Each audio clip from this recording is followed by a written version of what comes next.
Hello everyone, happy tracking channel sa inyong lahat guys. Welcome back again sa ating channel guys. Maraming salamat sa mga sumusuporta sa atin.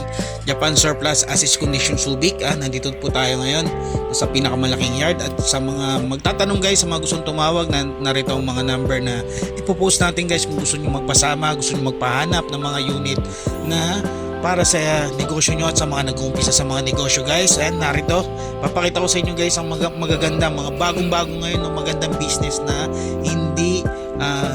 hindi ka malulugi, no? Kagaya na to, napakakinis ng unit na to, no? 10-wheeler po, no?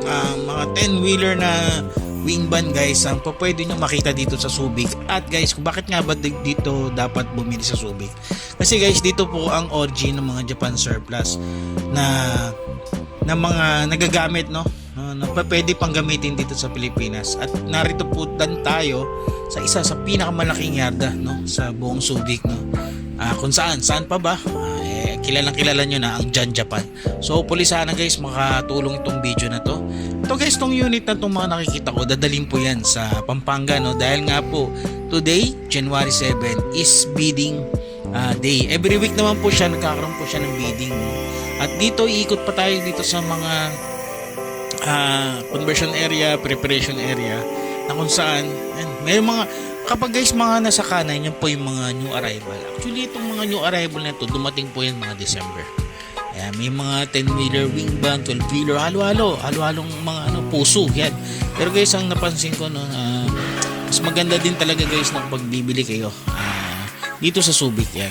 Sa mga naghahanap ng mga 6M70, 6R10, double differential, no, actually ang dami ko din po nakita dito, no. Hindi ko sila na video isa-isa, halo-halo. At meron ako may re-recommend sa inyo guys, ito 6M70 man to o 6R10, napakaganda. 10-wheeler wing van po ito, no. Single differential airbag po, pero napakinis kasi yung bisagra niya is stainless, new face. Ayan. Tapos dito meron din ditong mga 12-wheeler na Euro 5. Ayan. Kagaya nito guys, meron din 10-wheeler na Euro 5. Ayan.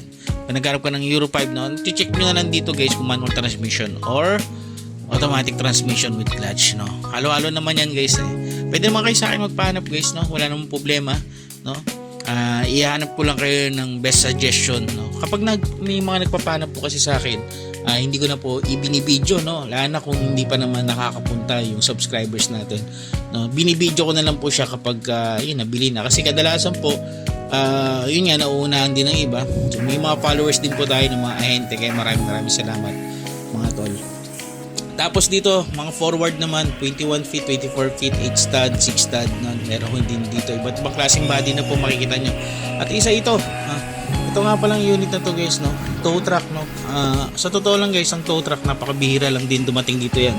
Ito nga palang mga tow truck na ito, mas madalas ito ginagamit sa mga 10-wheeler na nararek, no? O sa mga, basta mga malalaki siya. Tapos, meron din dito guys, no? Ganda din ito, 10-wheeler wing van din, pogi. Tapos dito meron din ditong freezer van na with sub engine. Ito napaka-pogi din ito, ang ganda. Nasold na siya. Euro 5, no. Marami ho dito pwedeng makita, no? Dahil na pag Japan Surplus. Sa mga Hino na Euro 5, actually wala pa po akong encounter, pero meron ako nakita dito. Napakadalang lang ho, lalo kung double differential. Meron din mga E700 series. So sana nagustuhan niyo ito ating video guys. So stay tuned lang. Happy tracking channel everyone. Thank you. Bye bye and God bless.